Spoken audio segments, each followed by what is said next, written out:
Galera, terminou o Botafogo versus Juventude, 3-2 pro Juventude em cima do Botafogo, um jogo que dava claramente pro Botafogo ter saído vencedor. No ruim do ruim, o Botafogo poderia ter buscado o empate ali na reta final, hoje contra o Juventude. Um time do Botafogo bem modificado, pensando em Libertadores da América na quarta-feira contra o Palmeiras, um Botafogo com Lucas Alter na zaga, o mesmo jogador que já havia feito uma partida muito ruim contra o Cruzeiro, quando o Botafogo perdeu por 3-0. Só que por que o Lucas Alter foi utilizado no jogo de hoje? Porque o Botafogo não tinha outra opção para colocar na zaga. Então, para você poupar o Bastos da carga da minutagem, você coloca o Lucas Alter na zaga, deixa o Bastos no banco, e é uma zaga formada por Lucas Alter e Alexander Barbosa. Teve o Botafogo no meio de campo com o Alan e com o Gregory, um meio de campo de mais... Teve um meio de campo com o Alan e com o Danilo Barbosa, um meio de campo de mais pegada, mas com um pouco de falta de criatividade entre os volantes. O Alan passando ali dos 30 minutos de jogo do primeiro tempo, até conseguiu dar bons passes para quebrar linhas do adversário. E um ataque do Botafogo sem um centroavante fixo. Quem fazia esse papel de centroavante era o Carlos Alberto no jogo de hoje. Tinha o Almada, tinha o Matheus Martins para tentar criar situações de gol junto com o Oscar Romero por trás. Só que foi um Botafogo que não funcionou. O Botafogo, até nos primeiros 5 minutos de jogo, tentou criar alguma coisa, mas levou o gol muito cedo com a falha de marcação do Lucas Alter no jogo aéreo. Não conseguiu ganhar a bola, não conseguiu ganhar a disputa. O Danilo Barbosa aproveita no segundo pau e faz 1-0 para o Juventude. E todo mundo sabe que o Juventude é muito forte nesse tipo de jogada. E o Botafogo com o Lucas Alter perdendo o primeiro duelo fez o Botafogo levar o primeiro gol da partida. Quando você sai atrás contra o time contra o Juventude, torna o jogo muito perigoso, porque o Juventude é um time que gosta de explorar jogadas em velocidade de contra-ataque. E qual é o maior conforto do Juventude? É quando ele está com a marcação postada no seu campo. Botafogo com pouca criatividade de jogadas, pouco conseguia chegar, um Thiago Almada muito colado no lado esquerdo e com pouca liberdade para flutuar pelo campo. O Botafogo jogando até um pouco sonolento, perdendo divididas, chegando atrasado nas jogadas, uma marcação desencaixada do Botafogo. E o Juventude com 3 toques conseguia sempre sair da marcação do Botafogo com facilidade. E no final do primeiro tempo, o Botafogo leva outro gol, assim, uma falha muito clara do Lucas Alter, que deixa o atacante do Juventude subir em cima dele. Tava num contra um ali, você pelo menos tem que atrapalhar o atacante, se você não conseguir subir. Ele não fez uma coisa nem outra, o Juventude 2-0 no placar no final do primeiro tempo. E aí, quando o jogo vai para o intervalo, o Arthur Jorge percebe que o Botafogo precisa de mudanças e ele muda. Ele coloca o time do Botafogo um pouco mais ofensivo, ele tira o Matheus Martins, coloca o Igor Jesus, que é um centroavante de origem, tira o Danilo Barbosa e coloca o Marlon Freitas, que é um jogador de mais chegada ao ataque, com essa característica maior de um meia central. E o Botafogo rapidamente também no início do segundo tempo, não deu nem tempo de se assentar no jogo, levou um contra-ataque muito cedo. A recomposição do Botafogo foi muito ruim, porque o jogador do Juventude fica livre no segundo pau. Eles viraram a bola pro lado esquerdo, viraram novamente pro lado direito com o passe do Nenê e acharam o gol. E aí 3-0 Juventude. É óbvio que o Botafogo tem time para tentar buscar o placar. Você pegando o time do Botafogo hoje que estava em campo, era muito superior tecnicamente ao Juventude. Só que o Botafogo parece que só acordou no jogo depois que levou o terceiro gol. Pensou, cara, agora realmente a vaca tá indo pro brejo. E aí, o que faz o Botafogo?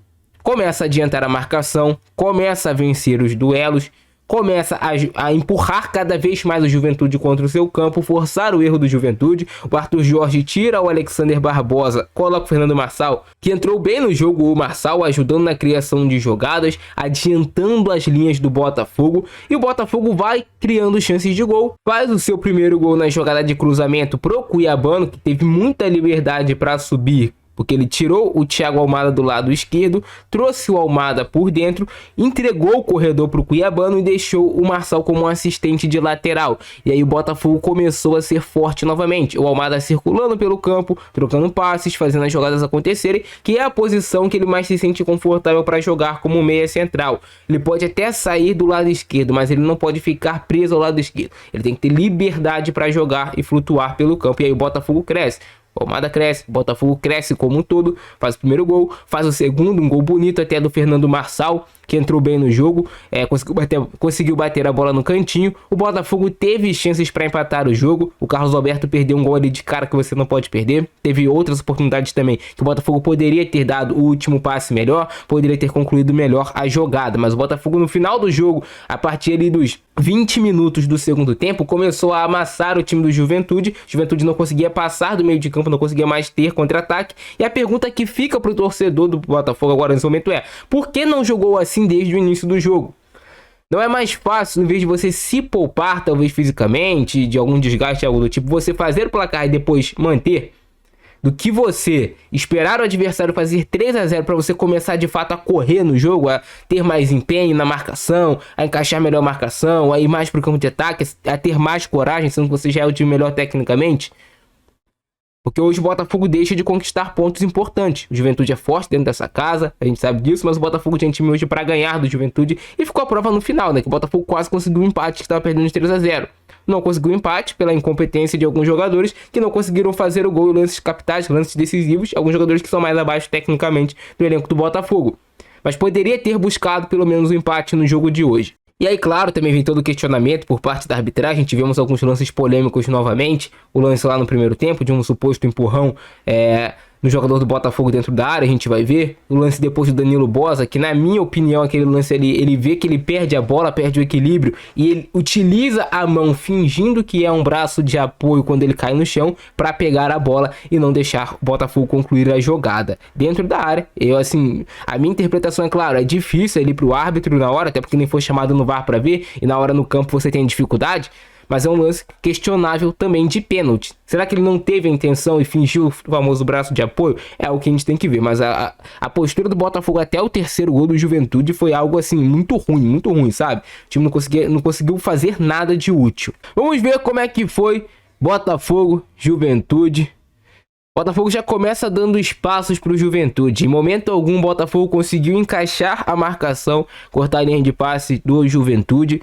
Tava sempre chegando um pouco atrasado nas jogadas e dando possibilidade. E aí o lance que o Lucas Alter perde no primeiro pau aqui, a jogada na bola aérea, sobra no segundo pau, 2 contra o Alan aqui, e o Danilo Boza faz o gol. Não pode acontecer esse erro, cara.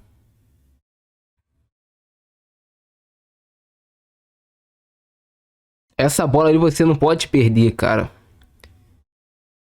Olha aí. Tem que cortar essa bola no primeiro pau, até porque isso é uma jogada já treinada por diversos times no futebol brasileiro. Ganhar essa casquinha ali no primeiro pau para no segundo alguém aproveitar o lance.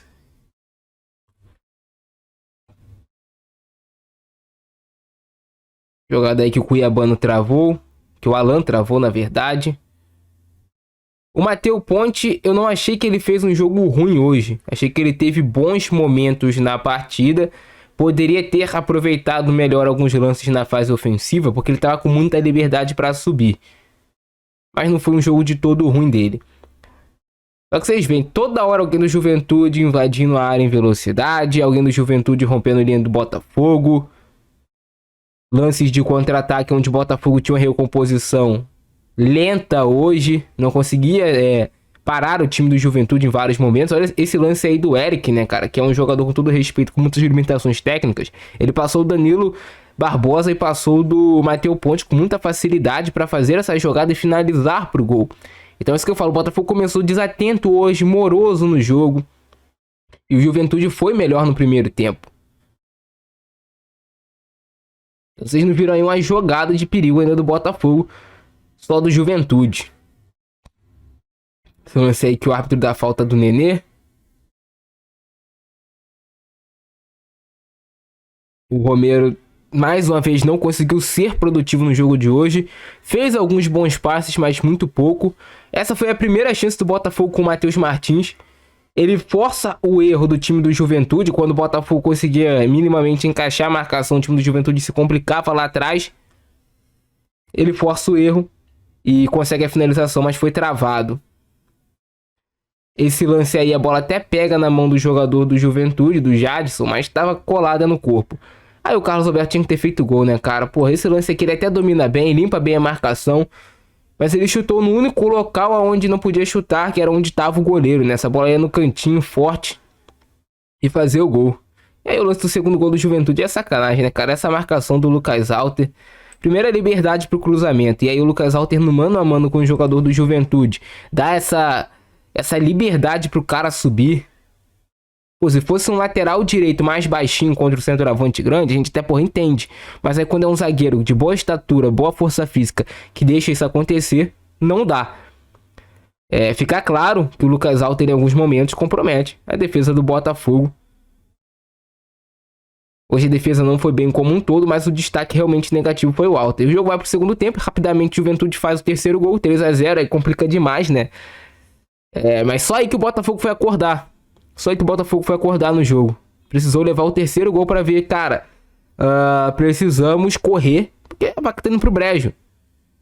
E aí tu vê a marcação do Botafogo, isso aqui foi uma jogada de contra-ataque, a marcação do Botafogo completamente desarrumada, né? Os dois laterais no campo de ataque, a recomposição só por um lado e do outro lado aqui. Olha a liberdade do jogador do Juventude, mano. Ninguém acompanhou. Olha quando o Cuiabano tava voltando. Mas ali você tem que ter recomposição. Se você trabalha pro Cuiabano avançar, tem que ter recomposição. Aí o Botafogo acorda no jogo. O Igor Jesus perde essa chance. Precisa aproveitar melhor as oportunidades também. Esse lance aí do Lucas Alter fazendo besteira, né, cara? Ele até deixa um movimento aí adicional que não poderia ter deixado na sequência do lance, ó. É que não apareceu ali. Jogada do Nenê, né? No travessão. Que batida do Nenê. O Botafogo teve perto de levar o quarto gol. E aí é o lance que eu questionei, rapaziada. Cara, será que o Danilo Boza realmente não teve a intenção? Porque se liga só. Ele vê que a bola tá escapulindo e esse braço de apoio dele é justamente quando a bola tá passando pro Carlos Alberto. Eu sabia que ele não ia dar o pênalti, que ele ia falar que foi braço de apoio, mas é um lance bem questionável. O gol do Cuiabano. O Cuiabano é uma arma ofensiva muito forte do time do Botafogo, sendo sempre um elemento surpresa, aparecendo e marcando gols. Acho que esse já é o quarto ou quinto gol do Cuiabano, né? No Brasileirão. Como arma de ataque, ele vai muito bem. Aparecendo para cabecear. O cabeceio dele encobre o goleiro, né? Ganha altura e começa a descair, aí já era pro goleirão. Cara, essa chance do Carlos Alberto, pô, tu tem que fazer o gol, Carlos Alberto. Pô, não dá, olha aqui. Essa chance tem que fazer o gol, tá de cara pro gol, é só rolar e fazer. É por isso que eu falo, dava pro Botafogo ter feito melhor no jogo de hoje, porque o Botafogo é muito mais time, cara. Quando o Arthur Jorge faz as substituições, parece que o time acorda, entra Savarino, traz o Almada mais por dentro. Um belo gol também do Fernando Marçal. 3-2. Poderia já estar 3-3, né? E aí o Botafogo vai pressionar na reta final, vai tentar de todas as formas, mas não conseguiu o resultado. 3-2 Juventude no Botafogo, é o que eu falei. Campeonato Brasileiro, você precisa ser constante para você conseguir o título. É muito difícil de você ser campeão brasileiro deixando pontos assim pelo caminho, como o Botafogo vem deixando nesses últimos jogos. Jogo contra o Juventude, irmão, não interessa se é Alfredo Jaconi ou se é em Marte. O Botafogo, pelo investimento que tem, pelo time no papel, que é muito mais time que o Juventude, tem que ganhar esse jogo. Não ganhou, o Juventude foi bem, méritos também ao Juventude, conseguiu fazer uma partida boa, mas faltou o Botafogo fazer o que fez a partir dos 20 minutos do segundo tempo, o jogo todo. Porque se faz o jogo todo, não tinha chance pro Juventude ganhar a partida. E também se você tivesse um zagueiro que não fosse o Lucas Alter, que acabou comprometendo mais uma vez o jogo do Botafogo. Mas comenta embaixo a opinião de vocês, o que vocês acham. Ficando nessa, abração do Francesco, nós fui.